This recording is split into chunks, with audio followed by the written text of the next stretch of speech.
Salut à toi, mon petit ami de la nature. J'espère que tu vas bien. Alors, comment remplacer les féculents, comment remplacer les céréales dans le cadre d'une alimentation paléo ou dans le cadre d'une alimentation cétogène? C'est le sujet qu'on va aborder aujourd'hui.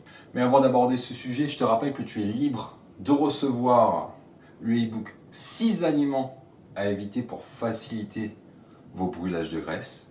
Je mets le lien juste en dessous et au-dessus quelque part. Un des deux, tu vas voir. Je le mets le lien, tu cliques dessus et je t'envoie ça par mail gratuitement et immédiatement. Je te laisse aller cliquer et on revient à la vidéo. Alors comment remplacer les céréales? Déjà, je vous pose une question, c'est pourquoi vous voulez remplacer les céréales? Pour quelle raison vous voulez remplacer les céréales? Est-ce que c'est une question d'habitude ou est-ce que c'est juste que ça vous manque, etc. Personnellement, moi, quand j'ai commencé le régime paléo, je me demandais, oh my god, mais comment je vais faire? Comment je vais faire sans féculents? Comment est-ce que je vais survivre? Mon petit ami de la nature, j'ai survécu! C'est génial. Pourquoi je voulais remplacer les féculents? Quand je te dis féculents, c'est tout ce qui va être toutes les céréales. La plupart des céréales et la pomme de terre. Donc, comment j'ai fait et pourquoi je l'ai fait? C'est tout simplement parce que j'avais l'habitude d'un aspect pratique et un aspect de texture. Si tu ne comprends pas ce que ça veut dire, c'est juste que, par exemple, je mangeais beaucoup de riz avant. Et j'ai compris que j'aimais le riz parce que je pouvais le mélanger à mes plats en sauce et ça donnait une texture plutôt sympa en bouche. Le pain pour tartiner des trucs, pour faire des sandwichs, etc. Donc, comment j'ai fait ça? Comment j'ai remplacé les céréales, comment j'ai remplacé les féculents dans le cadre d'un régime low carb, un régime sans céréales, sans féculents. J'adore faire une transition, un coup de vent. Comment remplacer le pain, par exemple? Parce que ça, c'est l'aliment que tout le monde kiffe en France, le pain. Comment vous allez le remplacer? Alors, c'est très simple, vous allez le remplacer en le faisant avec des aliments paléo ou des aliments low carb, des aliments cétogènes. Par exemple, personnellement, moi j'aime beaucoup une recette que j'ai trouvée sur un groupe Facebook cétogène. Si vous me voyez, salut à vous. C'est tout simplement de mélanger de la poudre d'amande, un œuf et un peu de levure, si je ne me trompe pas. Je ne me souviens pas bien de la recette, mais c'est ça. Vous mélangez le tout, vous mettez le tout au micro-ondes à fond pendant 1 minute 30, 2 minutes, ça dépend de vos micro-ondes. Et au final, vous ressortez, vous avez une petite pâte à pain. Le problème de cette pâte, ça va être qu'elle va être assez friable. D'ailleurs, cette recette, elle peut servir aussi pour faire une petite base de pâte à pizza. Si vous voulez remplacer les pizzas en version low carb.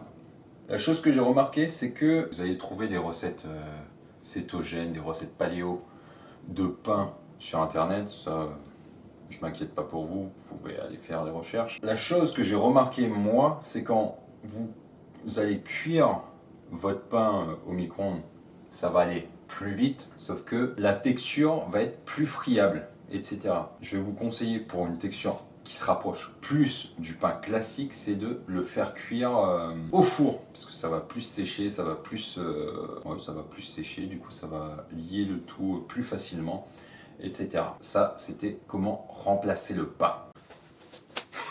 J'adore faire mes transitions. Deuxième chose, comment remplacer le riz. Ah, le riz. J'aime tellement le riz. Je suis un Réunionnais, je suis un créole. Les créoles, ça kiffe le riz. Du coup, c'était mon plus gros manque en passage régime paléo, régime low carb. Donc, comment remplacer le riz? Le riz, si vous le voyez selon la texture et selon son utilité, c'est pour le mélanger à une sauce. Comme la plupart des... Son utilité, c'est ça. Du coup, je vous donne deux possibilités. D'ailleurs, il faudrait que j'essaie une troisième possibilité auquel je pense qui pourrait être sympathique. Il faudrait que je fasse le test, je vais vous en parler. Du coup, la première possibilité, ça va... Hein, j'arrive plus à parler. La première possibilité, ça va être de remplacer le riz par du riz de chou-fleur. Le riz de chou-fleur, qu'est-ce que c'est? Le riz de chou-fleur, ça va être tout simplement du chou-fleur mixé ou râpé je vous conseille plus de le mixer parce que ça va être beaucoup plus rapide et moins pénible à faire. Et vous allez le chauffer comme vous voulez. Personnellement, petit conseil, chauffez-le au micro-ondes 2 à 3 minutes. Ça évitera de faire perdre de l'eau à votre riz de chou-fleur et donc de le trouver trop humide. Deuxième petit conseil aussi avec le riz de chou-fleur. Le chou-fleur, c'est un aliment quand il est cru ou pas très cuit, a très peu de goût.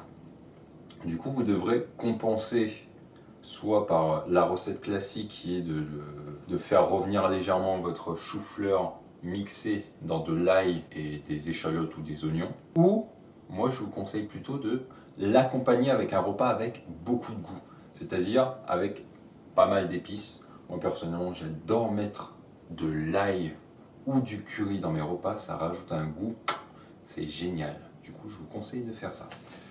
Deuxième possibilité de remplacement du riz dans un régime low carb, ça va être le konjac. Le konjac, c'est une racine asiatique qu'on a découvert qui est low carb, mais en plus de ça, qui est très très peu calorique. Donc c'est génial pour un régime low carb ou même pour un régime amaigrissant. D'ailleurs, n'en abusez pas parce que cette deuxième possibilité-là est assez chère et assez dure à trouver. En grande surface, on peut trouver facilement des nouilles de konjac. D'ailleurs, c'est une des possibilités pour remplacer les pâtes et les spaghettis.